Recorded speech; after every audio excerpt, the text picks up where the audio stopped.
Юные участники стремительно вырываются вперед. Открывает марафон детский забег на 600 метров и сразу задает бодрое настроение всему празднику. Среди участников десятилетние двойняшки из Владикавказа Егор и Елизавета Амельченко, которые уже показывают отличные результаты. Елизавета вторая среди девочек, а Егор занимает третье место среди мальчиков. Самое сложное, сейчас же ветер не такой теплый, как сейчас летом было. Бежать было сложно. В прошлый раз я немножечко последнее место заняла. Сейчас я побежала, как-то я немножечко еще тогда устала, но как-то собралась, побежала и второе место получила. После детского старта на дистанцию выходят взрослые. Для них подготовлены трассы на 4, 10, 21 и 42 километра. У каждого своя цель. Кто-то пришел за победой, кто-то проверяет свои силы, а другие просто хотят насладиться атмосферой и природой. Я приехал в Джейрах пробежать дистанцию в 21 километр. Бегаю около 3 лет. В этом году пробежал 4-й марафон. Есть на опыте ультрамарафон, где пробежал 52 километра в Карелии.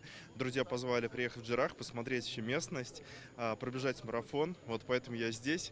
Вообще подготовки как таковой особой не было, потому что тренировочный процесс, он идет постоянно. То есть есть недельный план, и ты постоянно по нему тренируешься. Вот, поэтому, в принципе, я не рассчитан на какой-то большой результат, но я очень хочу получить удовольствие от этого забега и посмотреть вообще местный колорит, горы, эту природу, потому что это невероятное место.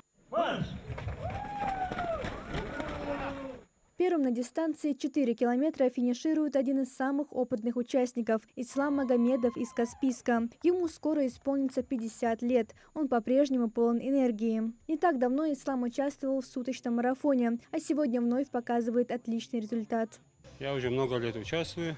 В Джейрахе я в 4-й раз приехал. И нескольких раз я занимал призовые места. На этот раз удалось выиграть. Самое сложное, вот это была дистанция, она быстрая дистанция и малобежная. 4-5 километров, поверьте мне, которые 100 или 200 километров, там ты бежишь в легкую. А здесь ты выкладываешься, тем более в моем возрасте. По всему маршруту для участников подготовлены пункты питания, чтобы они могли подкрепиться. Бегуны признаются, усталость почти не чувствуется, когда вокруг открываются самые красочные виды горной Ингушетии. Страна башен будто сама подбадривает участников на каждом километре. Горы дают свою мощь, дают свою красоту. Ты бежишь и наслаждаешься просто этими пейзажами. Это очень здорово. Ребята, кто не бегал в горах, обязательно сюда приезжайте и бегайте. Это потрясающе просто.